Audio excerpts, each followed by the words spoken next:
Good morning. জীবনে একটা জিনিসই কন্ট্রোল করতে পারি না, সেটা হচ্ছে জিহ্বা।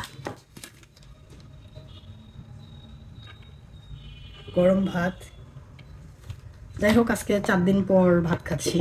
4 দিন আমরা জুস খাইছি, তো আজকে ভাত খাবো হচ্ছে আলু ভর্তা,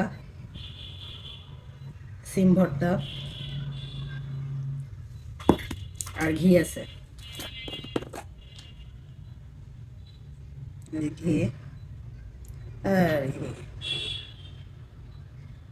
ঘি কতক্ষণ ধরে আছে একটু গরম করলাম, মানে একটু আগুনের আঁচে রাখছিলাম। যাই হোক এইটুকুই হয়েছে। ঘিটা অনেক ভালো, হ্যাঁ, হাত দিয়ে খাইতে অনেক মজা লাগে। এর স্মেলটা অনেক সুন্দর।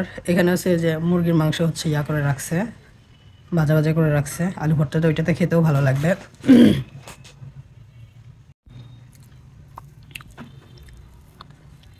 অসম্ভব মজার একটা খাবার, ঘি গরম ভাত আর আলু আলু আলু ভর্তা।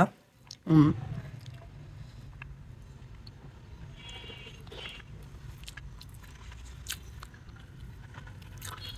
আর ঘিয়ের যে গন্ধটা, বাবারে বাবা, মনে হচ্ছে অমৃত খাচ্ছে।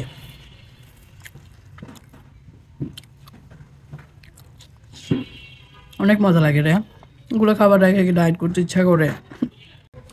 একটু খাইলেই একদম ফুলে ফাঁপে ওজন টোজন বেড়ে যা তা হয়।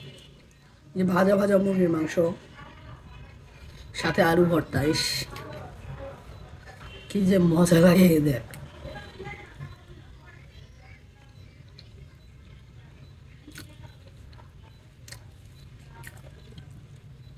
অনেক মজার একটা খাবার।